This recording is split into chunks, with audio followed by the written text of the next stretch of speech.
This is Karen with newclevelandradio.net, and it is time for Avoid the Maze. And I have Dean Friedman with me. And the reason I'm putting Dean's podcast on Avoid the Maze is this past year, musicians like Dean weren't able to get out and perform like they're used to. And without getting out and performing, a lot of people may not even know who he is, hear his music, and that's a tough business to be in. And uh, it's not just the music business that you're dependent on, but you're dependent on everything out there. Places reopening and people being safe. So, Dean, first of all, welcome to New Cleveland Radio, and tell us what happened this past year with you. Well, thanks for having me, Karen.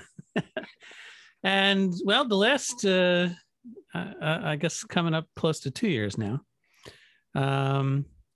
has been an adventure for everyone on the planet. And that's putting it in the best light, because it's obviously there's been a huge amount of suffering all over. And for the most part, my family has been spared the worst, although we have lost some dear friends. So I never lose sight of the fact that there's this ongoing pandemic that we're still not fully grappling with. But at the same time, as you suggest, it has had a profound impact on anyone who travels or performs for the public.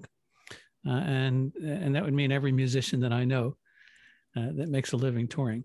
Absolutely. And so I remember vividly back in March when I had to cancel, when it became obvious that I had to cancel a 40-city UK tour. Wow. That was my alarm not to miss this gig again. Sorry. We started early. So as I say, I remember vividly back in March, I was about to get on an airplane to do my annual 40-city UK Ireland tour. And it very quickly became apparent that that was not going to happen. So I spent a week canceling, trying to reschedule the dates as quickly as I could. And also realized that I needed to find some way to maintain a connection, to stay in touch with my listeners. And I did what so many other musicians I know did, which is I plugged a camera into my computer and started doing webcasts. And at first, I have to say, I was a little skeptical of the format, because nothing is going to replace a live gig. Right. But it quickly became apparent to me that there was this really weird kind of intimacy, in particular in a Zoom concert. As much as people badmouth Zoom, I've grown to really appreciate that unique aspect of it, which is that, in a live concert, I can usually see the faces on the first few rows of people, and then things get a little blurry and dark towards the back. But in a Zoom concert, I can see clearly into the homes of everybody in the audience. Right. I can see their pets hopping up and down on their laps. I can see what they're snacking on. I can see their family wandering in and out of the frame. And as I say, there is that kind of weird intimacy. What's more, they can see themselves in each other, which is something that doesn't happen at a live gig. Usually at a live gig, you're sitting in the audience. You see the backs of people's heads. But in a Zoom concert, uniquely, people see each other, everyone in the audience, and they can also chat while I'm performing without interrupting the show, which that's nice too. Yes. It's something that I favor. So as I say, it's never going to replace the live concerts. I really look forward to going back on the road, which I will do in April this coming year. But I have grown to very much appreciate and be grateful for that technology that allows me to share my music with my listening audience around the world. And that also is something that tickles me, because when I do a Zoom gig, which I did yesterday afternoon, I do a regular Zoom concert the last Sunday of every month. And there were people in Hawaii and in Alaska and all over Europe and all over the United States. And so that's something that's weirdly unique to this format. And as far as I'm concerned, it's magic, because I know that there are technological explanations for how this all works, but it just, I am skeptical. It just seems like magic to me. Well, and I too, have found that this past year gave me the ability to see more concerts than I ever thought I could in my lifetime, because individuals like yourself were performing online. Um, we didn't have to leave the comfort of our home. We could either watch it on our phone, our computer screen, or hook it up to our big screen TV. Um, and so it gave us the opportunity to hear music that maybe we wouldn't have heard before. And that is the wonder of the World Wide Web. There are so many things that we can get to hear and get to know about, that most likely we wouldn't have known, because if it's not in our backyard, we don't see it.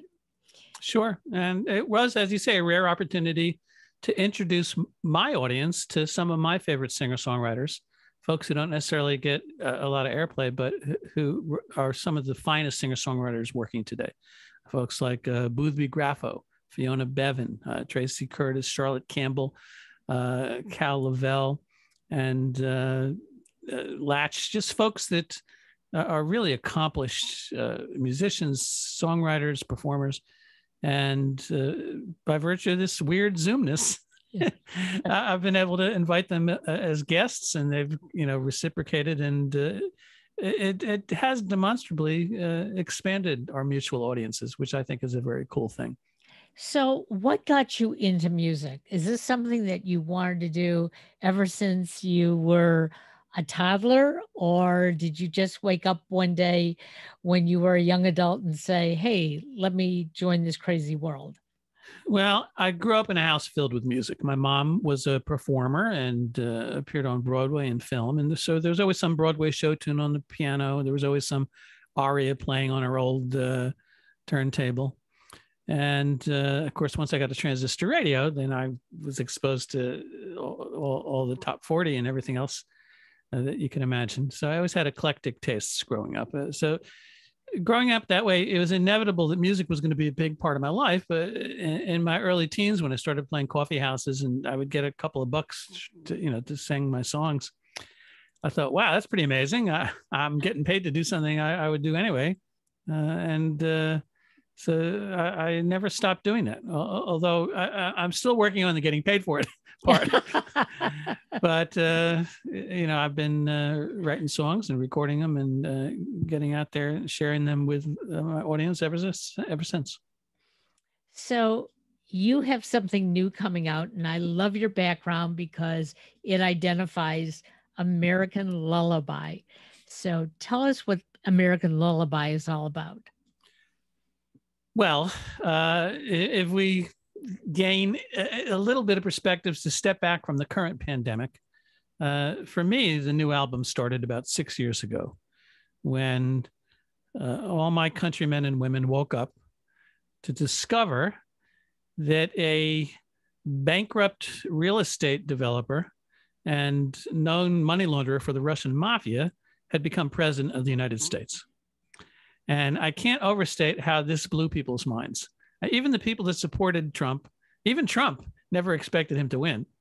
And it was a shock. And in particular, a shock and a terror to the majority of Americans who did not vote for him, especially New Yorkers who knew of his, I was going to say character, but his lack of character, and knew that it did not bode well for someone with the levers of power of the office of president for what was to come. We knew people were going to die as a result of him being president, of his incompetence, of his narcissism, and of his malevolence, because he's just a vindictive soul.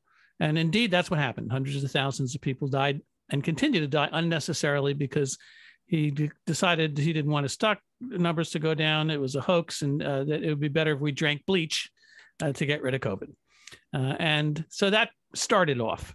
Our minds were blown. My mind was blown. I was bewildered. It was just inexplicable, things that happened day in and day out for the 4 years of his term. And so I started just trying to wrap my head around it. And as a musician, as a songwriter, that's the way I do it. I'll try to write a song to better understand what's going on, even if it makes no sense at all.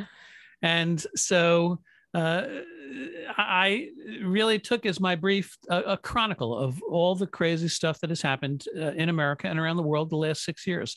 And that includes Trump and our inane politics and the cultural divide and the pandemic and climate. You know, it used to be the pending climate crisis or the looming climate crisis. It is no longer pending, nor is it looming. It's here. It is here. Yes. It's here and now. The West Coast is on fire. The South is flooding. Europe is flooding. It's a mess. And so finally, I hope that people will stop calling it a hoax and acknowledge that it's real and that we have to really prioritize finding some way to mitigate it and to get a solution. All of these things happened one on top of the other. I couldn't make sense of them at all. So as I say, my response to that insanity is to try and distill it into song. I realized I was dealing with a lot of difficult topics, and I was fortunate because I came upon a format that helped me write these songs and helped me conceive of this album as a whole. And that was the idea of a lullaby. Because, Karen, if you think about a lullaby, lullabies in every culture around the world, in every corner of this planet, they share one curious aspect in common, which is that they create an image of parents lulling their babes to sleep in their arms with a sweet, gentle melody and calming and soothing tone. But if you listen carefully to the words, they're terrifying. The words are talking about all these horrible things that are going to happen to kids as they grow up and face the world. Think about, well, you know, one of the most famous lullabies, Rockabye Baby. Yep. Rockabye baby on the treetop, when the wind blows, the cradle will rock. When the bough breaks, the cradle will fall. Well, first of all, what is this kid doing up in a tree in a cradle? And second of all, it falls down on his head. And how is that any way to put a little child to sleep, to soothe and comfort them? And I could only conclude that it is a universal sentiment of parents everywhere to impart critical information, survival information to the next generation, to their little babies, but to do it in such a way that it doesn't totally scare the hell out of them. So they do it in a soothing tone, but they impart crucial information. And that was my hope for American Lullaby, to do just that, to deal with these difficult topics, but to do it in a way that it was tolerable and even enjoyable. And also I made sure, you know, it's not all doom and gloom. I made sure, as is my habit, anyone that's familiar with my albums knows that there's always an ample dose of humor and silliness, which I view as key survival tools to face reality. And so there's plenty of that on the new album. And, you know, I tried to strike this balance between talking about the real things that we're confronting and the hope and faith in our ability to do better and to learn from our mistakes. But the whole point of this album is that unless we acknowledge those things that have happened and the mistakes we've made, then we don't stand a chance of trying to manage them properly as we face them again in the future, because they're coming down the pike once again. Well, you know, it's interesting because I believe you and I grew up in about the same era. And I know my parents taught me, you know, don't make a mistake. They didn't teach me that if you make a mistake, learn from it. It was like, don't make mistakes. And so if you made a mistake, you tried to hide it because, you know, you weren't supposed to make them. You were supposed to know better. but you don't know better until you make the mistake and learn from it. And, I think today's generation is starting to understand that. It's okay to make a mistake, but what did you gain from it?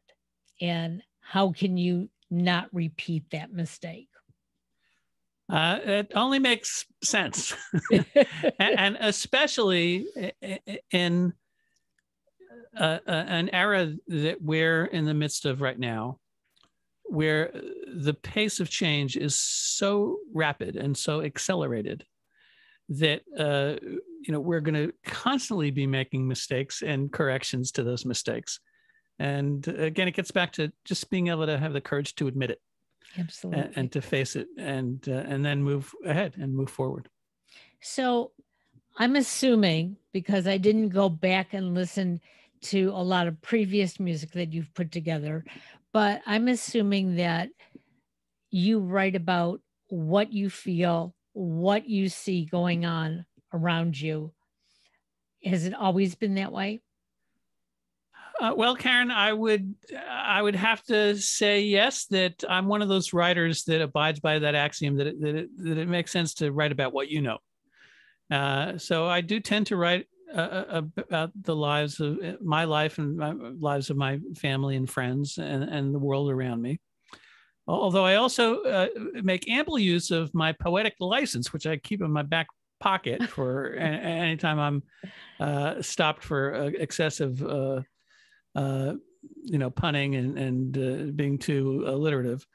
And basically, a poetic license is an artist's get out of jail free card, which means that I get to lie and make things up. But I will stress, having said that the serious songs, and they're pretty easy to distinguish on this new album, American Lullaby. The serious songs are based on fact. In fact, one of the songs, The Russians Are Coming, is based on the Senate Intelligence Committee's 1,000-page report on Russian interference in the 2016 election.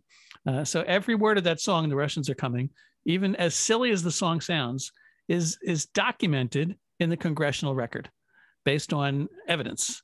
And it was a bipartisan committee, so it was accepted by Republicans and Democrats. And anyone that's curious to read it, you can just download it from the government website. And if you do bother to read it, it'll be clear that the premise of the song, The Russians Are Coming, is pretty valid, which is that Putin did succeed in an intelligence operation in putting a Russian asset in the White House. And it sounds absurd to some, and we've been embarrassed by Fox News to even mention it, Russia, Russia, Russia. But it's a fact. It happened. And all the documentation is right there in the congressional report, the bipartisan congressional report. So as I confess to using my poetic license, I also maintain that when it comes to hardcore facts, they're all backed up. It's interesting having this conversation with you, because I have a brother who is in the music industry himself. He's a producer. And the summer prior to Trump's election, we were both in Michigan taking care of my mother, who was in her dying days. And my brother spent hours in front of the TV listening to CNN, arguing with it, and coming up with his words regarding everything that was happening. And I have to admit, like so many, prior to the summer of 2015, I was sort of naive. I wanted to believe in the good of everybody around us. And what I have seen since then is such great music telling the truth. And I'd love to be a fly in the wall 50 to 100 years from now when these songs are being played again and they say, if you knew it, why didn't you do something about it? Sure. So do you have anything special that you want to share with us on today's podcast? Any song that you want to perform? Well, I certainly. There is a song that really is the title track of the song of the entire album called American Lullaby. And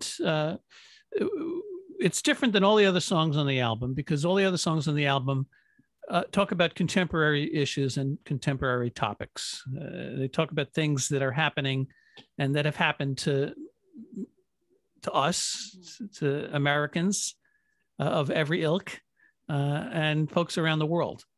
And but this title track, American Lullaby, is a song that I wrote intentionally with this idea, which is that I didn't think it was possible to comment on what's happening around us today without first going back a few hundred years, and indeed about 400 years, to where all of this started, when Europeans first discovered the New World, which of course had been populated for hundreds of thousands of years by, sophisticated philosophical cultures, but somehow they imagined that they had discovered it, and they brought along their guns, of course. And so all the issues, all the problems that we're facing today, we didn't get here overnight. They have an origin.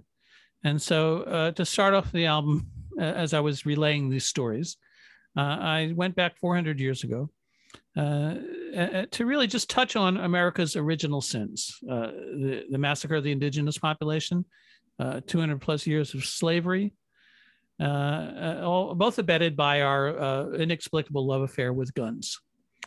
And let me preface it by saying I love America. I'm proud to be an American. I'm proud of so many of the things that America has done and stands for, but not proud of some of the bad things that we have done and that have been done in our name, and the mistakes that we've made that we still have yet to acknowledge and correct.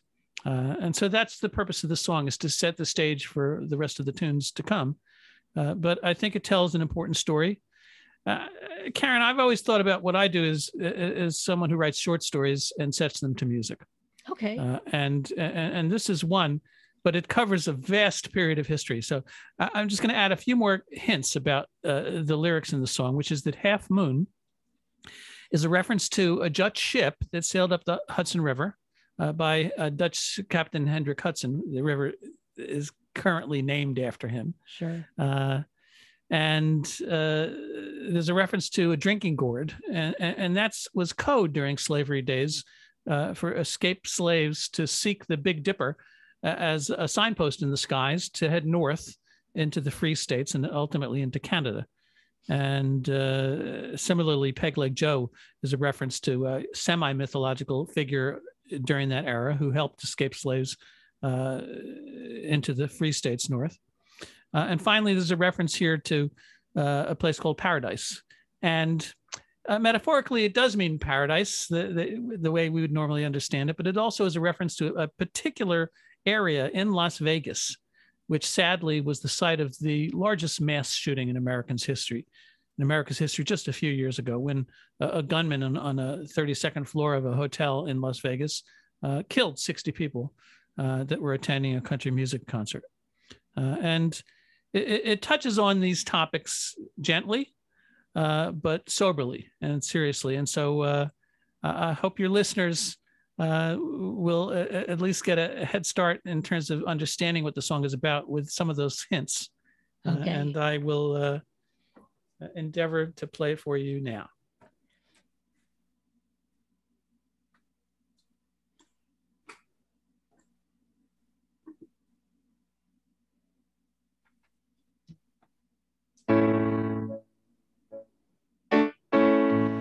Don't you fret now, don't you cry. It's an American lullaby. Manifest destiny's a lie. It's an American lullaby. Half moon sailing through the night. crack of musket fire, first light. Always keep your powder dry. It's an American lullaby. Rest your head, in dreams you'll fly. It's an American lullaby. Blaze a trail across the sky. It's an American lullaby. Drinking gourd will point the way. Stealth by night and sleep by day. On peg leg Joe you can rely. It's an American lullaby. Unclench your fist and dry your eye. It's an American lullaby. Judgment served from up on high. It's an American lullaby. One fine night in paradise, the god of thunder rolls the dice. 1,000 rounds light up the sky. It's an American lullaby.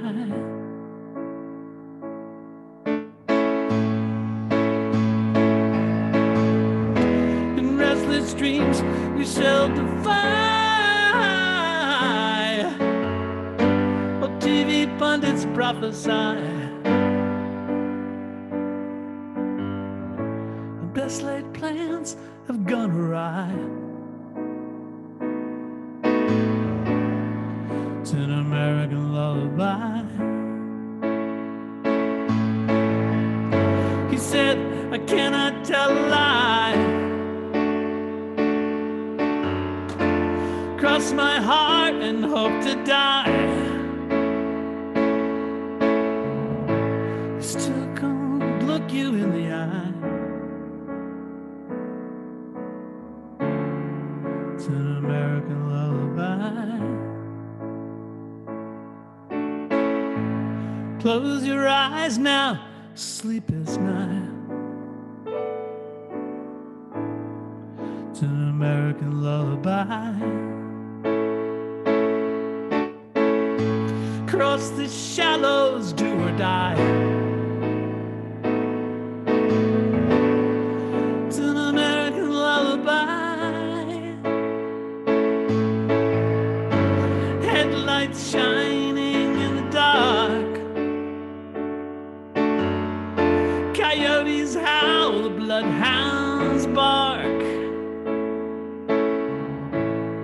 You can hear the angels sigh. It's an American lullaby. Human kindness in short supply. It's an American lullaby.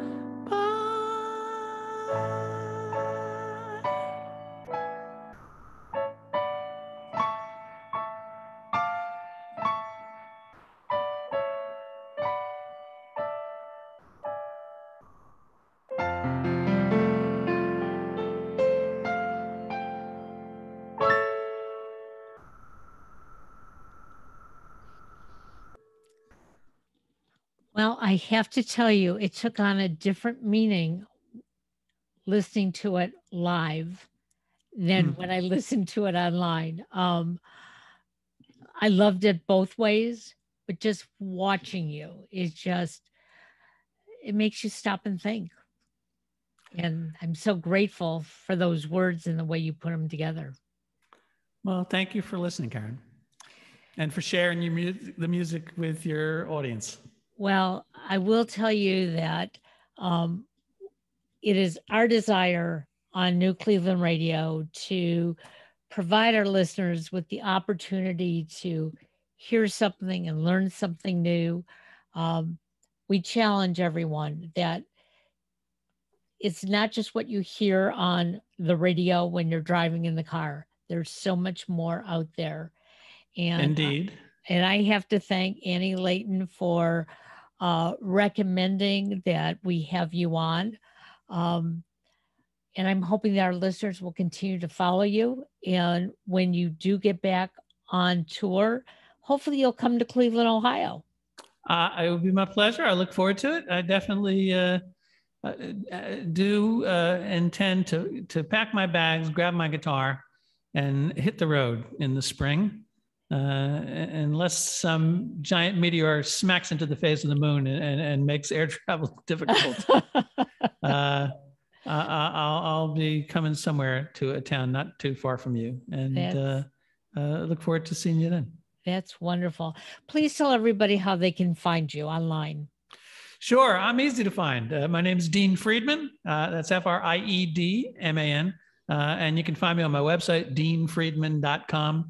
And also all the usual places, including, let's see here, YouTube and Facebook and Twitter and Spotify and Apple Music and Amazon Music. Although I will say one thing, is that please enjoy my music, streaming it as much as you like on all those streaming services.